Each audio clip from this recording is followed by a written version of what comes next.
Hello, welcome to a small story for you. ఈరోజు మనం రామాయణంలోని శబరి భక్తి గురించి తెలుసుకోబోతున్నాం. శబరి అనే ఓ మాత ఉన్నది. ఆమె చిన్నప్పటి నుండి రాముని భక్తురాలు.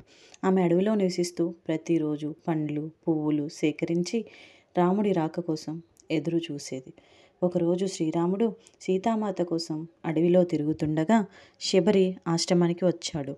ఆనందంతో శబరి రాముడికి నమస్కరించి తాను సేకరించిన పండ్లు ఆయనకు సమర్పించింది.